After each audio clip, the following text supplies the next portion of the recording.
What's up? Is this thing on? Hi, family. So, today I'm just going to be talking about the idea that all is one. And it's going to be a short video, very sweet, and just want to talk about how you, I, everything else in between is all one thing. It's all just one. And honestly, it's not even a thing. It's just one. All is one. Boom, period. So, the idea is it's a very simple doctrine, I suppose you could say, precept. I don't know what you'd call it, but just you can call it an axiom. It's true because I said so. You don't need to prove it. You don't need to figure out why it's true. It's just true. The best explanation I could give is if you took a set, right, from set theory, right? So you, your father, your mother, your siblings, one household, right? So one household, the set of one household is you, your mother, your father, your siblings. And then if you go, a little bit higher, a neighborhood is the set of all the houses in the neighborhood, right? It sort of defines itself. The neighborhood is, right? And then in the brackets is all of the houses. That is the neighborhood. And then, you could say the relationships between all of the houses and the people within it, but pretty much it contains all the houses. And then a city contains all the neighborhoods and all the districts and shopping centers and whatnot that is inside of the city. And you can continue this upwards, right? The state contains all the cities, or the county contains all the cities. The state contains all the counties. The country contains all the states. The world contains all the countries. The solar system contains all the planets and the stars. Keep expanding upwards. If you take the set of everything that is of all, right, then you will have one set that contains all. I just sort of proved it or explained it, but really you don't need a proof for it. You don't need to explain it. Just accept that it is true. All is one.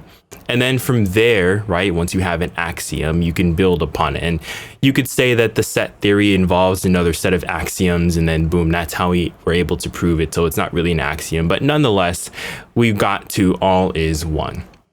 Very simple, very straightforward. So why do I stress this so many times to the point where I go to this, sort of trivial proof of it to sort of hone in on the fact that it is true. It's not just something I came up with out of the blue.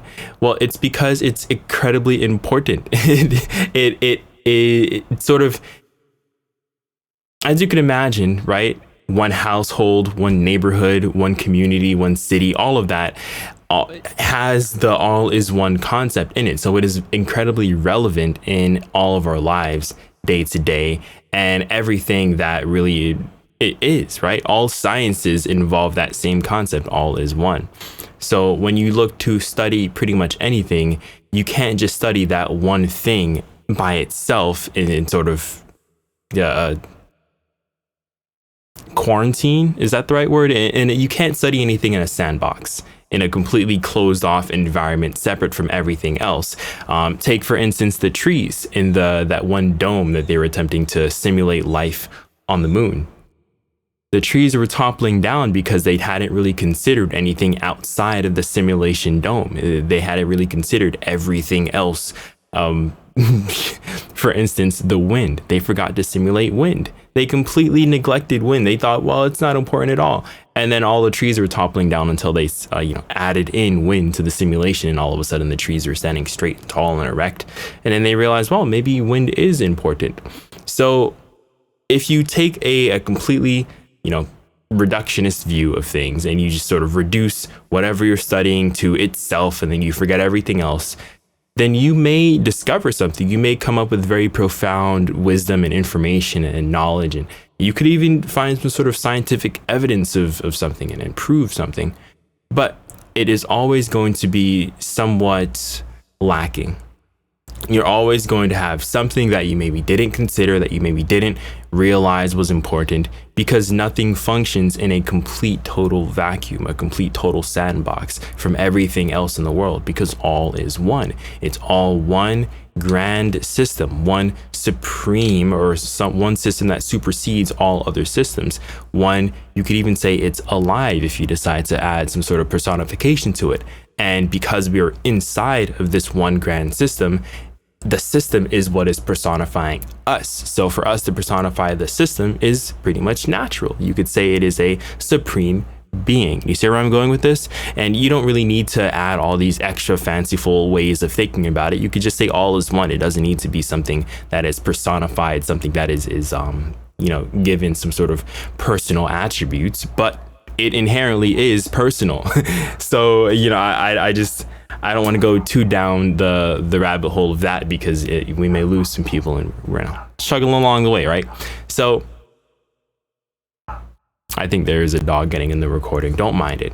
So pretty much what I'm getting at is, when you focus on everything in totality, and that is the basis for all of your exploration, you leave nothing out. You leave no questions unanswered, right? Because every question you have has an answer, and maybe you don't really get that answer quite off the bat, but somehow, some way, the question itself answers itself, right? Because if you ask, what am I? Then you have to define, what am I? Am I am. If you go it in reverse, you are. It's simply you, right? That is what you are. There's no, you don't need to add anything into it, like I am a human. Sure, I'm a human if you go by the definition of human, but that was just added on, right? That was, we found different patterns that seem, oh wow, these correlate to all of these other things, and we can sort of determine what a human is based on how it correlates to, but come on, every single person is somehow genetically different from every other person. So at what point does it go from it being a human to it being not a human? Sure, that is clearly defined in science, but it's only clearly defined because we decided to define it that way. We can easily decide to define it in a different way, and then all of a sudden, a human can be a plant. You just figure out what definitions you want to apply to something and then apply that definition. But ultimately, it's building on that same axiom that all is one. We simply come up with these definitions and terms and ways to segregate and sectionalize things and categorize things for our convenience of exploration. We only decide that you are you and I am me because it's more convenient to explore a singular body instead of trying to figure out, well, maybe because we're all the same, what do you feel? What do these other people experience and go through? It can be a lot. It's pretty overwhelming. You have to decide, man, do I want to be A or B today? Am I going to be an astronaut? Am I going to be a scuba diver, right? Space or the ocean. They're really the same thing. You're really just exploring your environment, but you kind of want to specialize. Usually, most people. Some people, they decide, I'm going to be an astronaut and a scuba diver and a fire truck driver and a doctor and a lawyer and all these things, right? It's up to you. You get to decide that for yourself. Who you are is completely your decision.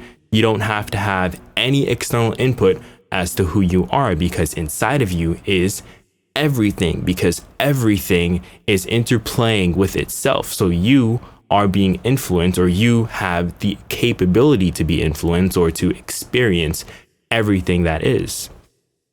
All right. So that also gets into another topic, which is, what are you experiencing, right? And you can argue, what are you conscious of? Consciousness has very loose definitions, so I don't want to go down that sort of rabbit hole until another video. But essentially, you are aware of what you're aware of, and you can expand that awareness into pretty much whatever you want, because it just depends on how sensitive you are.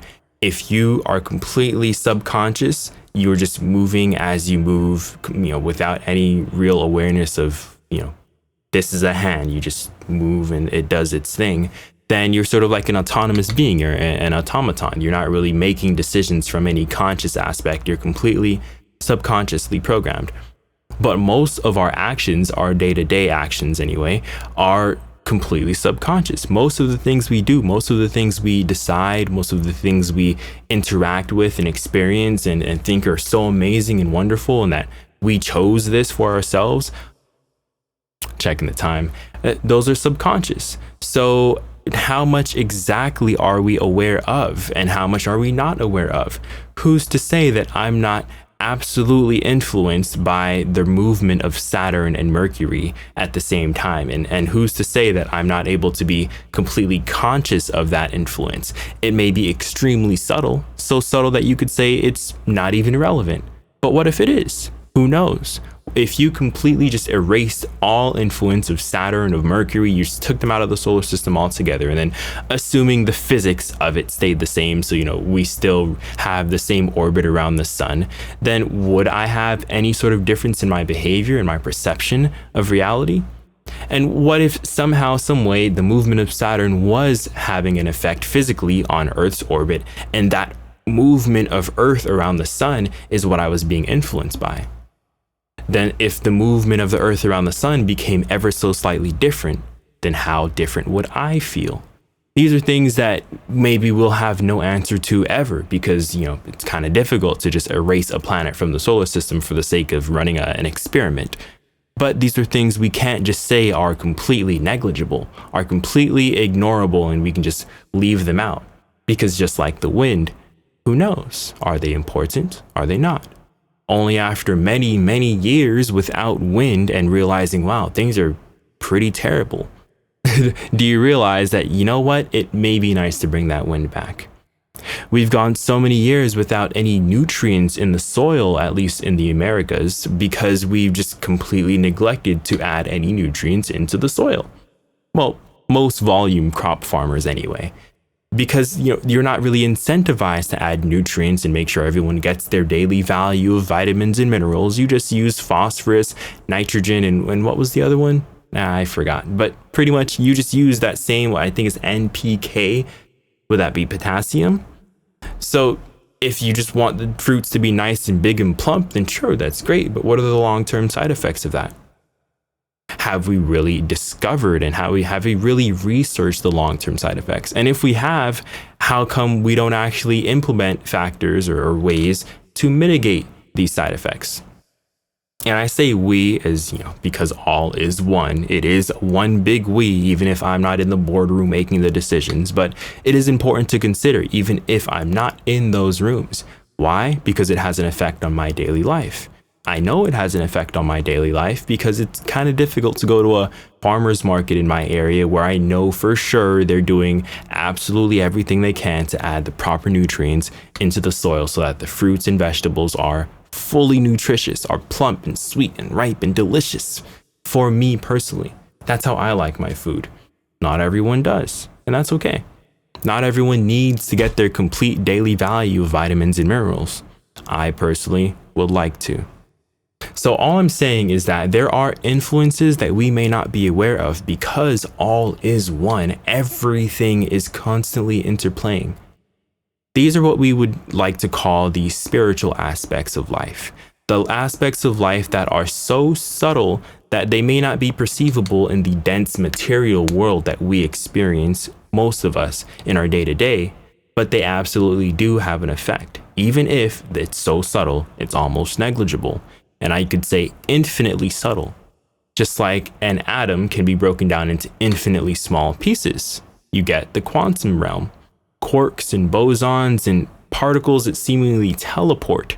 I thought teleportation was impossible. Well, it seems that things that are infinitely small are not absolutely negligible, because you find very interesting things when you go that far down. Now, it could have been said that, well, it's so small, it's not even worth researching. Well, apparently it is. Apparently, we can't make processors with transistors that are small enough because for some reason the electrons and other particles inside of the processor teleport, right? Can you imagine that? Imagine telling someone 50 years ago, 100 years ago, that there's an issue with making our computer processors smaller because the particles will teleport across barriers. That is insane. Honestly, try telling someone from 100 years ago how computers work today and they'd probably have their mind blown. But still, a lot of these things are meant for consideration. Even if we don't have the scientific apparatus to really explore them yet, I think we should at least be asking some more interesting questions. What is the implication of all is one? That's it. That's all I wanted to say today. I hope you all have a beautiful day. Hope you all have an amazing evening and whatever time of day it is. And, I don't know, maybe you're on the South Pole and there are no days, no nights. You're just constantly in a state of, what am I saying? Peace out, you guys. Much love. Ja, adagio.